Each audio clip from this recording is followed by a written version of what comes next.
Born to ride Donald Trump. Awesome. So what is that? That's best president of the United States. All right, that's Donald Trump with his mugshot, right? It says never surrender. Never surrender. Okay, that is a picture of him surrendering to Georgia authorities, though, right? Fair. He's the best president of America. Okay, but that literally is a picture of him surrendering, right? Yes. Okay. Yep. The shirt says never surrender? That's right. And that's from when he surrendered and got his mugshot taken? Yes, it is. Okay, thanks for letting me know. Ultra extreme MAGA. What is ultra extreme MAGA? It means never leaving the house without a red MAGA hat. 8 years going. I change the hat every 2 months. I never leave the house without a MAGA hat. Why? Because he's an American hero and he's perfectly innocent. Guy's done nothing wrong. What does ultra extreme MAGA mean? MAGA 24/7. We're not GOP. We're not Republicans. We're definitely not Democrats. Nowadays, you're either an American or a Democrat, but there's no way to be both. So, is that an important part of your identity? This is America's identity. This is America's new identity, Ultra MAGA. So tell me about the shirt here. So this says Colt 45 with a C, as The in the other one. Colt. Yeah. You know, so and 45 is his number, obviously. Right. So it's a cult, like you're a member of a cult? Exactly. In a way, yeah. Like Theoretically, Trump he's where it's at. If you could pick a cult leader, it would be Donald Trump? Yes. Oh, sorry. Yes.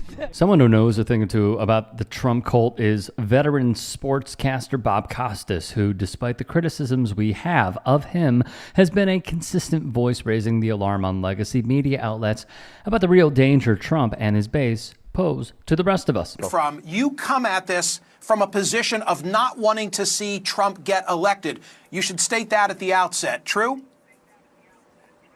Yes, absolutely. For context, the framing of this interview was in response to comments Costas made on Real Time with Bill Maher when he said, quote, "If Biden's hubris is such that he doesn't understand the best interests of his party and, more important, his country, then he has to be shown the door, period." And to his credit, that is not a bad piece of analysis from Costas at all. Despite all that the Biden administration has accomplished, the optics of Biden's age have far suppressed any of the goodwill he had with moderates like Costas, in addition to many more failures he's had. But when you're on CNN, any and all criticism of Biden is perceived as support of Trump. And if the DNC learned anything since 2016, they should know that this is the mentality that contributed to where our country is now. He is by far the most disgraceful figure in modern presidential history.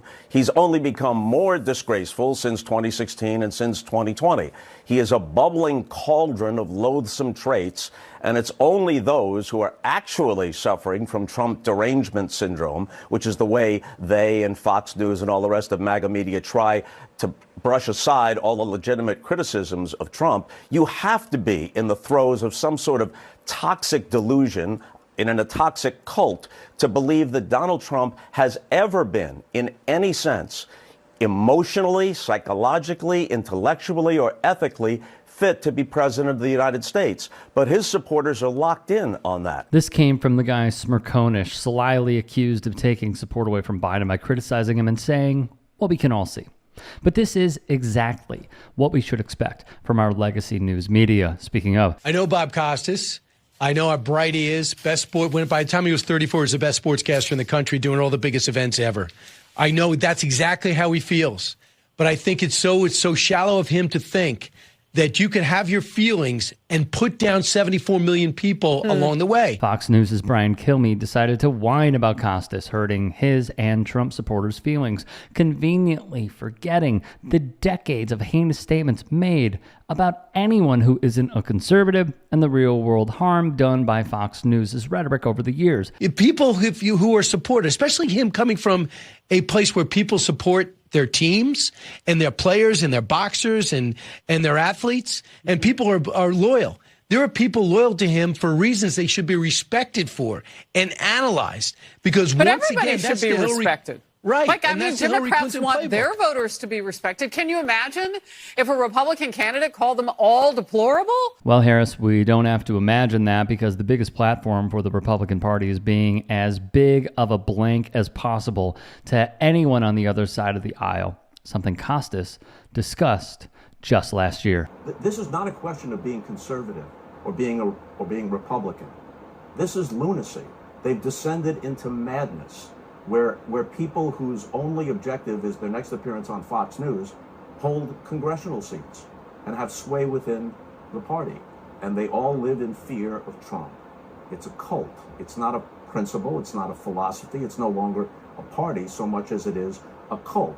Some of them are just bat bleep crazy, you know, the Marjorie Taylor Greens of the world, but others are just so spineless and cowardly and so in fear of what turning on Trump and even acknowledging this madness would cause, that they bite their tongues or they say things that they should know better. They don't really believe it. If there are any stories we missed, if there are any that you would like to submit, get at me and follow me on Twitter, Instagram, TikTok. DMs are open for your story submissions. And also, if you can, please do support the network. Go to tyt.com/join. Thank you so much. Have a great day.